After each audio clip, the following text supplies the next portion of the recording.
boys, here we are here at Daytona. Can I get a good old Daytona human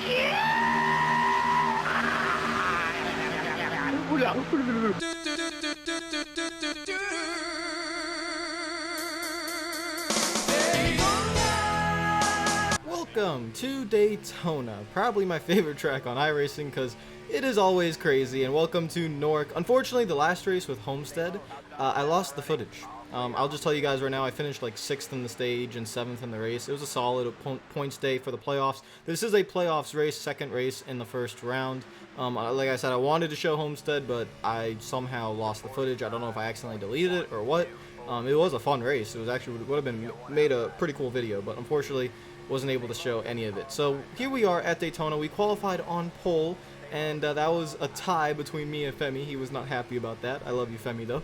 And we qualified on pole. The car behind us, which is Jared Darling, you guys might know him, we agreed to work together. So we were working together, and we're going to try to stay up towards the front. The original plan was actually to drop to the back, because if you guys didn't know, this package is new. The Cup Series does have a different package. It's a little bit more, I guess, a little bit risky. The runs are definitely a lot more powerful. So you could see just in the beginning part of this race, Femi's on the outside. He's trying to continuously get those runs, but a caution comes out. First 7 laps, me and Jared are able to stay out up towards the front, and we were able to be 1-2 for the first 7 laps. Take a little bit of a break when the caution comes out. Let's see what happened. The replay system is messed up, so you can notice how the cars are not on the track properly.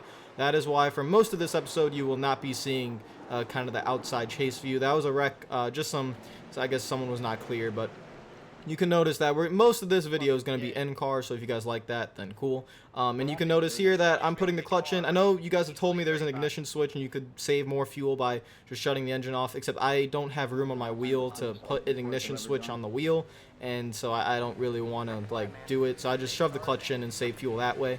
Green flag is back out. Me and Jared working together, just timing the restart perfectly. I start on the outside, make sure he's on the inside lane, just drop in.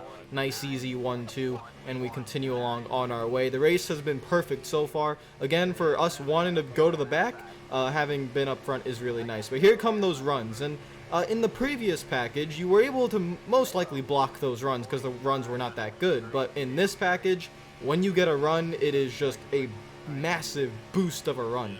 It's insane. So you don't really want to block them because you can get really squirrely. So that's what me and Jared had to deal with. You can see he's right behind us. I'm laying off of Daniel because I want to make the move, and Jared, I know he will go with me, so we just side draft, and the side draft is a lot more prominent as well. So it's just more realistic basically in every single way, and I want to make sure I pull Jared along with me, and we do. We get clear and we go back to being 1-2, and the plan is working. The goal hopefully is to get some stage points just to secure ourselves into the next round, and I'm in a good position because of playoff points, and so is Jared, so I'm not really worried about that. We go to the high side trying to block certain runs, but Jared didn't want to hit me, and that caused us to be all stacked up, and then I almost turned myself, I almost turned myself across Daniel's nose, but I somehow save it. I managed to hit the green cone too. I don't know why it's green and not orange, but I managed to hit the cone, but luckily not really get any damage. And that was definitely a risky move. So I thought Jared would not check up like that, but he was kind of scared to hit me because kind of what I told him about, if you hit someone really hard in this package, it could really send him squirrely. So that was just a mistake on my part. We were trying to block. We should have just stayed on the bottom lane and just done what we were doing. But I almost turned myself, but luckily was able to save it and was somehow able to stay in like the top 6. I was able to get 3rd in line, so that's nice. So we are now 4th in the bottom lane, so like 5th in track. Femi's on the outside. He's a lap down due to some reasons for connection issues, so he's trying to get back on the lead lap the hard way, but trying to get back up towards the front. So I'm trying to get in front of him here. You can see I'm trying to pinch up there, but he's there, and I was going to turn myself into the wall if I didn't pull down. So now Jared's going to the outside. I told Jared try to get back up towards the front. We thought about it this moment dropping to the back, but we were like, we've kind of already made our bed here. The end of the stage is on lap 35, so it's only got 10 laps to go, and Jared's able to get right behind me. We are now in 3rd and 4th. So we're in pretty good position. I want Jared to come with me to the outside, but Freddie gets a good run on the outside, so I decide to go up there, and hopefully Freddie can give me a little bit of a push, and there is the push. You can see this massive run we get But I remember the mistake I made last time at a restrictor play. I tried going 3 wide there, so instead I decided to push Tyler a little bit, check up a little bit. But this is the difference in this package. This run that we're getting right here through the middle of 3 and 4, we would never get in the old package. So that was a pretty nice move there. We're still side by side trying to get around Tyler. Freddy's able to give me the nice push in the middle of the corner. We're able to side draft the cars in the bottom. And once that happens, I'm able to just pull up out of the track. Tyler's trying to come back up to side draft me, but he can't do it. And I'm trying to pull Freddy along here. Now, I want to kind of pull down here, but I feel like it wouldn't be the right thing to do. So Freddy is going to give me the little bit of a push. He sneaked to the middle there, seeing if I maybe would have left the gap. But I wasn't going to leave the gap. I know better because I always do that to everyone else, trying to force it 3 wide. So it's fun to do. But then, again, with this package, the run just keeps going. So you can see once I pulled down, Freddy was able to get the run. There's no point in blocking that. You will get turned. So now I just pull down the inside, and Tyler gives me the push, and then Freddy drops down, and it's just a continuous cycle of trying to get to the lead. And now that me and Jared aren't hooked up, this is kind of where everything becomes a Russian roulette. We're going to keep trying. So I go to the high side, and then Femi, I need to have a talk with you, because you can see Femi just completely backs off my bumper. And he did that on purpose. He didn't want to push me. And you can see here I'm trying to get a good run. I'm trying to get going. So Tyler comes up, and I'm like, all right, sweet. Femi, if you can push me, that would be really, I'd appreciate it, because you could get going. And Femi's trying to just get back on the lead lap, so he's trying to get to the lead. But once Tyler pulls down, and that's a good move, Femi continues to just stay off my back bumper. You can see here we're falling back 4th, 5th, 6th, then Femi is 2 car lengths back. And I don't know what he's doing. He should be able to get to my back bumper. He then drops down low, and that was it. I never really talked to him about it. But I was a little bit angry. I was like, well, why are you not pushing me? We could have done something. And unfortunately, at this moment, once I realized, was it worth it with 5 laps to go for a stage victory, and we're already in 9th place, and I didn't really like how it felt. So I fell to the back, hoping they might wreck before the end of the stage, but they didn't. They were able to race clean and get the stage points they needed. I just took it easy and fell to the back. So started saving fuel a little bit, and unfortunately that's how it went. So we come down pit road. We should be able to make it to the end of the race. It's going to be really close, 40 laps to go, but green flag's back out. We're restarting in P10. This is a good area. Hopefully get a good restart, try to get down to the bottom lane. Cody Miller is going to give me the shove, and thank you for the shove, Mel, and he's going to bring us down, and we're going to get in behind Eric Hall. So that's a pretty good restart. I'm in a good position. Now Jared is up towards the front. I don't really know how he got there, but Jared's up towards the front, so I'm trying to get back to him. And currently on lap 40, we're at 44, we're just chilling in a line. No one really wants to make a move, which is understandable. Everyone's just being patient. A few laps later, lap 47, the outside lane started to get going with a few guys in the back, including Freddy, including TCB, including some other guys. They go up to the top. I decide to be a little bit patient, which is not normal for me at plate tracks, because you have to be aggressive to win these races. But I decide to be a little bit patient, just chill in the bottom lane, and hope the bottom lane moves. So a few laps later, lap 49, Daniel's up there, some other guys are up there, but it's kind of falling apart a little bit. The bottom lane just has more cars intact. Benjamin Nelson's behind me. I trust him, so he's behind me. Freddy's in front of me. I have some good guys with me, so we're just trying to go along on our way. And then, whoa, Freddy dies into the outside wall, and the caution is out. We get through it. Now, that was completely unexpected. Don't know what in the hell happened there. We were kind of just running in a line, and Freddy, he just slides up a little bit. I don't even think he noticed he was probably sliding up.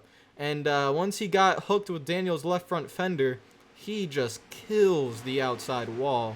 And that's going to be an end to Freddy's night and Daniel's night and some other guys. And luckily, we were on the bottom lane and avoided all of that. Eric Hall gets caught up in it. I think Zeldude got a little bit of damage. Some other guys get some damage as well, but don't know how that happened. Now, we are restarting in 2nd place after I think one of the cars in the lead pitted, so me and Jared are back to where we want to be. It took a little bit of time after that mistake that I made in the first stage trying to block some areas, but we are back together, the two mates, and this is how we're going to try and stay. So lap 57, we're kind of trying to make the race boring now. Don't want to make any moves. We have Justin Lisenby, who's also a really good driver, a good friend of mine.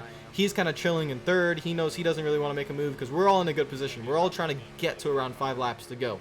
Now, here comes the outside lane. And here comes Revin in the 74. Here comes Caden in the 19. And they get these massive runs that are just naturally going to come. And Revin, if he clears Jared, this is going to really hurt us. But luckily, he's not able to clear Jared. We're able to get that side draft and we're able to get the run. Justin's right on my bumper. We keep it all tight. And I'm able to just be very careful here. You have to push Jared in the right area coming out of turn 2 or else you will turn him. So I had to make sure I'm square to that bumper, don't hit him too hard, and we do just a good job there. So now we're moving along, lap 63. Staying behind him, I'm trying to help Jared. We decide to move up a little bit here because I see an outside lane coming, and Ari decides to go 3 wide. I wasn't expecting him to do that because usually when you go 3 wide, you're putting yourself in a very bad position. I tell Jared to go back down once I got stuck in the middle, so hopefully Jared could stay in the lead. But this is really unfortunate for me because Ari and Tyler are working together, and they're trying to make that 3rd lane work, but the 3rd lane will never work on iRacing. It just doesn't work. So unfortunately for me, I'm getting stuck in the sucker hole, and I go back a few spots. Probably another mistake I made, just trying to judge the outside line. I just wasn't expecting guys to go 3 wide, so unfortunately we fall back again, and we got to try to fight our way back up there. Only 13 laps to go. We need guys to go up in the top lane. I get Caden on my bumper, and there goes Revan. I told Revan to come up, and here we go. Choo-choo train. We are on our way. Let's go. We have Caden behind us. We have Revan in front of us. We're hoping TCB comes up, and there goes TCB, the team owner, baby. He's coming up there as well, and now it is go time. So now this is where you really can't lift. You just got to keep shoving and hope you can hang on to it. So I'm shoving Revan. Revan is shoving TCB. We're all squirrely. Look at all of us going all over the place. Very, very intense at this moment in the race, all going 200 miles per hour. The cars are not that stable. We're trying to side draft the guys on the inside lane as hard as possible. And this is the really fun part of this package now, is you're able to make moves. You're able to get runs. Here we are coming out of turn 2. Caden's tight on my bumper. I'm tight on Revan. We are all shoving each other. We're keeping our foot in it. And look at the run we get. We get a massive run on the outside lane. We're able to pass the leaders here. Justin's able to go up to the front as well. That was 4 cars pushing each other, and we somehow didn't wreck. So that takes a lot of skill and a lot of just being able to hold a steady wheel, and that was really nice. So we're back into that top 5 area. We're back into 6th place, 3rd on the top lane. I like being in the top lane. We get another run. Here goes TCB trying to go to the outside of Justin.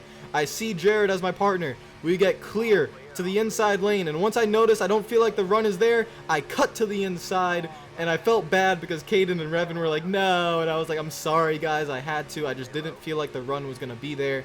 And plus I get back with my drafting partner, who's Jared, and now we can make the move on Justin. So I'm trying to make sure Cody doesn't get below me. Almost turned myself there, but Cody backs out of it, and that's going to be able to get Jared into the lead. Unfortunately for me, we don't have a big enough run, so I kind of knew this wasn't going to work. So I'm telling Jared, go down, go down, go down, and he doesn't go down. That's true loyalty and friendship right there. You want to find a partner like that. But I was like, Jared, that was a mistake. You should have went down. You should have just let me go. And this was the issue, is we started falling back, and we had no help. There was no one behind me to start with, and I just tell Jared, get down when you can. I risk it and get down in front of Spencer. I really should have gotten turned there. I should have gotten turned, but somehow, I don't know how, my car did not get turned. And so I apologize to Spencer. And now Benjamin's going sideways. We're almost wrecking coming out of turn 4. I'm trying to look to the left. Look to the left. What's going on? What's going on? We're 3 wide. All right, we're 3 wide. Let's get in behind Spencer. Tyler had to check up. There's no caution somehow. Benjamin Nelson got turned coming out of turn 4. But we're fine. Everything looks fine. We're in P6, and we have to go catch Jared and Spencer, and we have to go try to make a run. Jared's making a move to the outside. Let's see what happened here. Ben makes one of the most incredible saves you will ever see. There goes the 21, but Ben saved it. I have no clue how he saved that, but he saved it. Let's go in the cockpit view. Look at this. This is ridiculous, the fact that he saved that. That's nuts. That is absolutely nuts. So he's able to save it. He's able to continue on. No caution comes out. We only have a few laps to go. 5 laps to go. We're trying to get a run, and I'm trying to get to the outside. Jared is in the lead, so I know Jared's in a good position. I have to just try to get up to him. So Tyler gives me a push. It's me and Tyler. We're trying to get up towards the front. Justin comes up to the top. I'm like, all right, Justin, stay up here. Stay up here. We can go. We can go. I want to give him a shove, and we try to give him a push right there. It kind of sends me up the track a little bit, but it doesn't give Justin the push he needed. So now Tyler ditches me because it's the right move. He should have ditched me, and I'm trying to get back in line. So I'm communicating with Revan, who's behind me. I'm like, Revan, no, don't push me. Don't push me. Let's get back to the bottom. So I'm trying to get off the throttle. Look at my throttle modulator. I'm trying to get off. I'm trying to get off. I'm trying to get behind Tyler, but for some reason, I think I'm side drafting Tyler, and I end up wrecking myself.